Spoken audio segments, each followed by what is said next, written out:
नमस्कार दोस्तों, law knowledge in Hindi में आपका स्वागत है। मैं विनीत शर्मा। आज लोक अदालत क्या होती है, लोक अदालत का महत्व क्या होता है और लोक अदालत में किस प्रकार के वाद या केसेस दायर किए जा सकते हैं, बताने जा रहा हूं।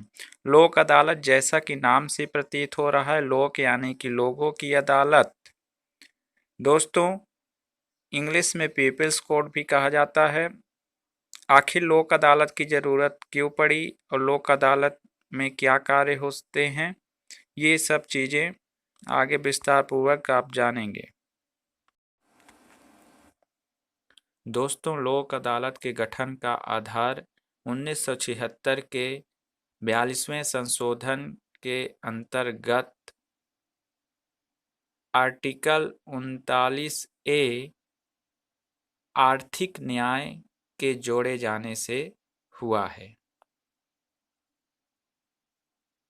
आर्टिकल 39A में यह बताया गया है कि आर्थिक रूप से कमजोर लोग जो कि कोर्ट तक नहीं पहुंच पाते हैं या पहुंच पाते हैं तो उसकी मोटी भरकम फीस की व्यवस्था करने में असफल हो जाते हैं, जिससे उनको उचित समय में उचित न्याय नहीं मिल पाता है। तो सभी को न्याय मिले, इसी पर विचार करते हुए 1987 में एक अधिनियम पारित हुआ जिसे विधिक सेवा प्राधिकरण अधिनियम कहते हैं। Legal services authorities act 1987। दोस्तों, यह अधिनियम 9 नवंबर 1995 को लागू कर दिया गया, जिससे विधिक सहायता और स्थायी लोक अदालत अस्तित्व में आई।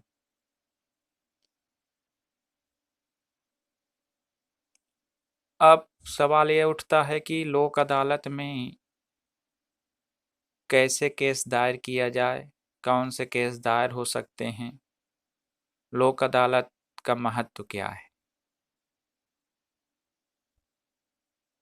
दोस्तों, लोक अदालत ऐसी अदालत होती है जिसमें फीस या तो लगती ही नहीं या तो ना के बराबर होती है और कोई भी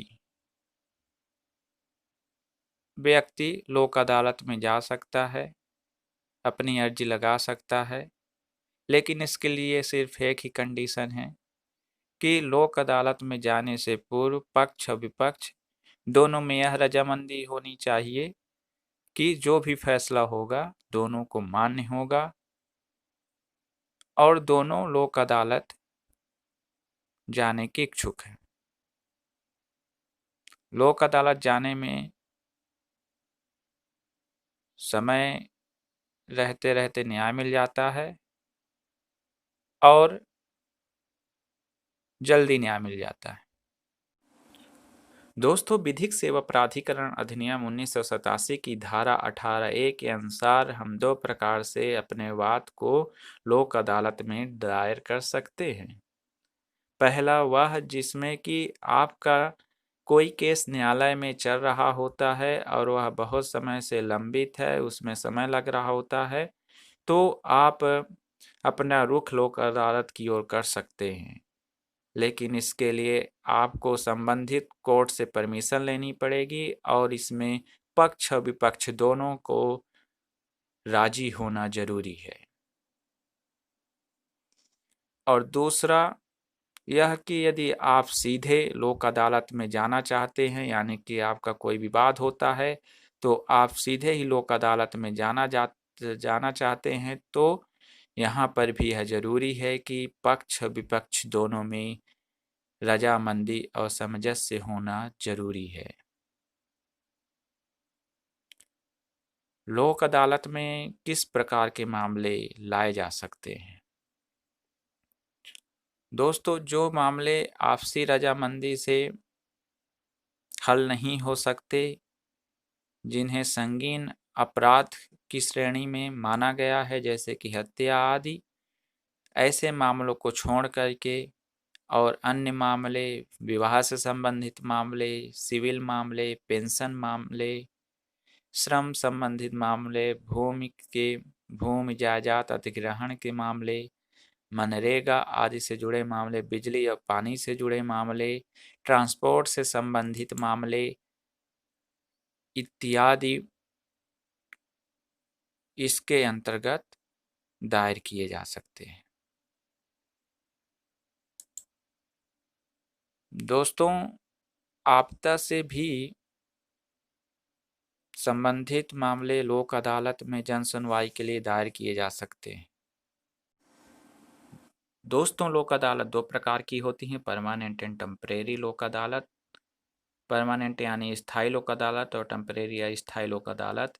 स्थायी लोक अदालत में आप अपने वाद को डायरेक्ट सीधे दायर कर सकते हैं और स्थायी लोक अदालत में आपको कोर्ट की परमिशन लेनी पड़ेगी, जहां से आपका केस लंबित पड़ा है या जहां पे आपका केस चल रहा होता है। दोस्तों, स्थायी लोक अदालत में 1 करोड़ तक के मामले को दायर किया जा सकता है, लेकिन अस्थायी लोक अदालत में इससे अधिक के मामले को भी दायर किया जा सकता है, क्योंकि इसमें कोई भी सीमा तय नहीं की गई है। प्रमुख बात, लोक अदालत में यदि आपसी बातचीत से समझौते की स्थिति नहीं बनती है तो स्थायी लोक अदालत अपना निर्णय सुना सकती है, जो कि दोनों पक्षों, वादी और फरियादी दोनों के लिए मान्य होगा, बाध्य होगा। वहीं दूसरी ओर अस्थायी अदालत में यदि ऐसी स्थिति बनती है तो अस्थायी अदालत अपना निर्णय नहीं कर सकती है, क्योंकि उसे सिर्फ मध्यस्थता पूर्वक ही केस को सुलझाने की अनुमति दी गई है। इसके लिए आपको कोर्ट की ओर पुनः रुख करना पड़ सकता है और दोनों अदालतों द्वारा निर्णीत फैसला ही आप दोनों के लिए मान्य होगा। दोस्तों, लोक अदालत कितने स्तर पर कार्य करती है, लोक अदालत कहाँ कहाँ लगती है, तो इसके बारे में मैं बताना चाहूँगा। लोक अदालत तहसील से लेकर राष्ट्र लेवल तक लगाई जाती है, यानी क्रियान्वयन किया जाता है।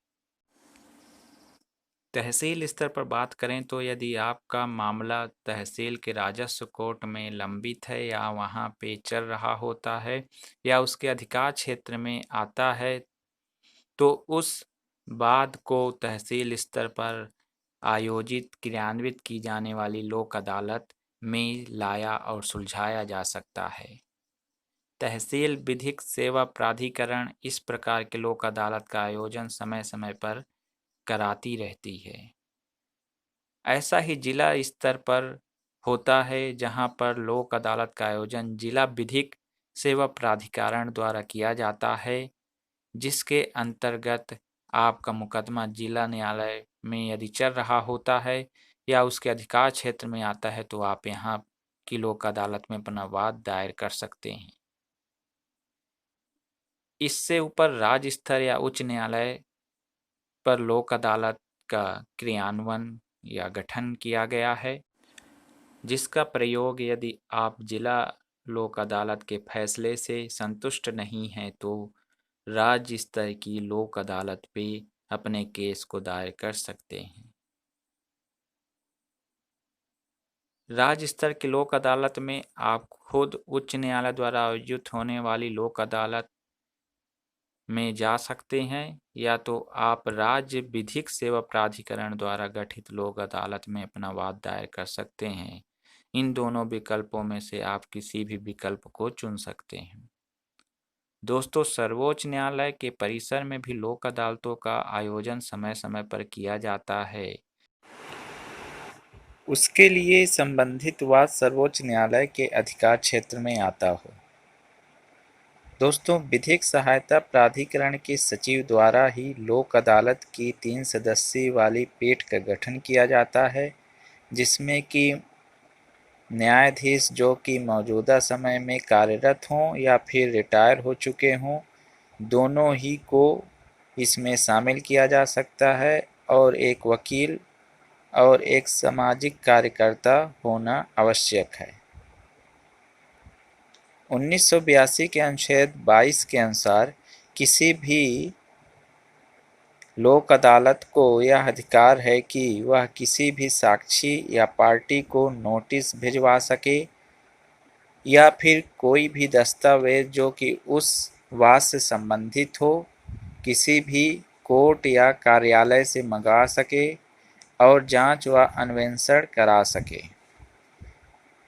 दोस्तों, शपथ पत्रों पर साक्ष्यों को ग्रहण करवाने का कार्य आदि भी लोक अदालत करवा सकती है। दोस्तों, 1860 की धाराएं 193, 210 और 228 के आधार पर प्रत्येक लोक अदालत की कार्रवाई को न्यायिक कार्रवाई का दर्जा दिया गया है और 1974 की धारा 195 के आधार पर लोक अदालत द्वारा की गई कार्रवाई को सिविल अदालत की कार्रवाइयों के समरूप या बराबर माना गया है। तो कंक्लूजन यही निकलता है कि यदि आप लोक अदालत की ओर अपना रुख करते हैं तो कम समय में उचित दाम में आपको बेहतरीन न्याय मिल सकता है। आपका समय के साथ साथ पैसे की भी बचत होती है और जब आपका फैसला आता है तो कोर्ट द्वारा आपकी फीस भी रिटर्न कर दी जाती है। दोस्तों, आशा करता हूँ कि दी गई जानकारी आपके लिए उपयोगी साबित होगी। मुझे यूं ही मोटिवेट करते रहिए ताकि मैं आप लोगों को हर दिन कोई न कोई नई जानकारी आपके सामने लाता रहूं। धन्यवाद।